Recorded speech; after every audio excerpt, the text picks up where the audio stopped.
I'm Barry Buehler, their son, youngest one. Yeah, I'm Roger Buehler. And I'm Ellen Buehler. Applied for a job at Forest Feedlot in Colorado, and the guy looked at me and he said, "You're overqualified. I can't hire you." So I came home and started farming, and then we kept going along, and we formed a corporation in '74, and we ended up going to the point where, then my folks are gradually coming out of the operation as shareholders, and then my brother and I had it, and then he died in 2015, and then we basically had to split the farm up, which worked in a lot of ways quite well, and then it's been Barry and I since then. I went to Iowa State, went and graduated in May of 1966, and I always tell this, I got my diploma in one hand and had my draft notice on the other hand. And so I did about 4 years in the Marine Corps, and then because I had the GI Bill, I went to graduate school and got a master's in animal science.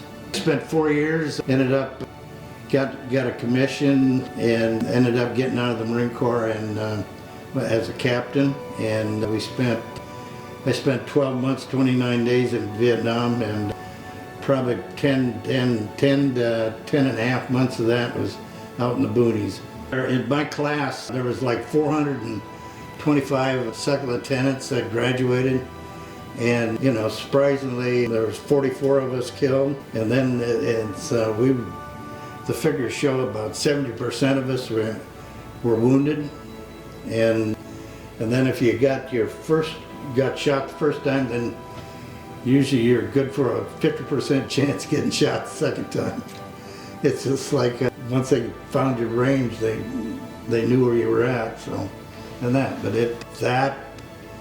I, like I say, had the uncanny ability that they get the guy in front of me or behind me, but not me. I helped with our local church. They did what they called high adventure camps, and they had a canoe deal up in the boundary waters in Canada, and I could read maps and all this good stuff, so I helped our minister with that. I always took care of the tourists, and he took care of the fishermen up there in Canada. And dear Ellen she was one of my tourists on one of my 20-mile loops that I did, I had fun with Ellen. She was like, I watched her pack and told her, finally I went over and I says, "You realize whatever you pack, you carry, nobody's carrying it for you." And then I told her, "You see what I got on? This is what I'm gonna wear for the next 6 days." And she snapped back at me and says, "My mother taught me better than that." I was taking a pair of underwear for every day, and he was like, "You don't need that." He's like, overpacking, because I wanted to be clean. It really wasn't a courtship. We were just friends, and then we just switched roles and we got married. So we had 3 and 4 years. Boom, boom, boom. Yeah. We had Bradley in '86, Abby in '87, and Barry in '89.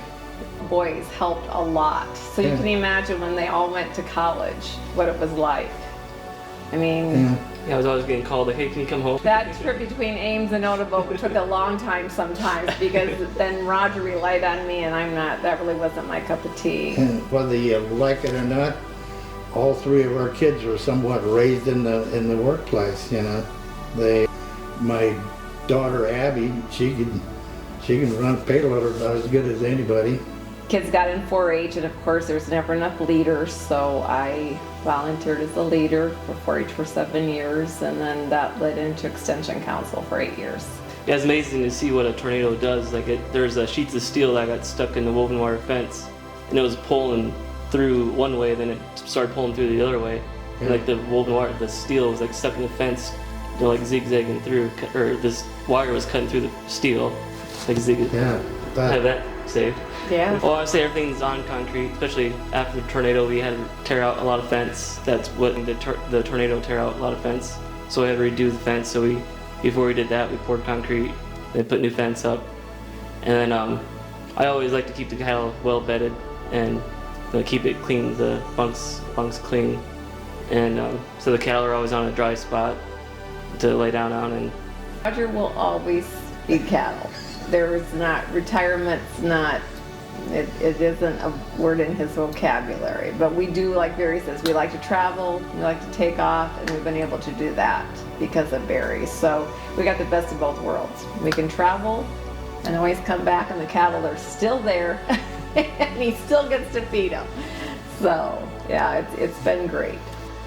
Well, I think we're very humbled. I think it's a very humbling to be considered and think that we're good enough for that title. So It's a neat deal. I correlated that to, before you got here, Ellen and I were talking about that, and the analogy I like to use is that I've seen it in the Marine Corps.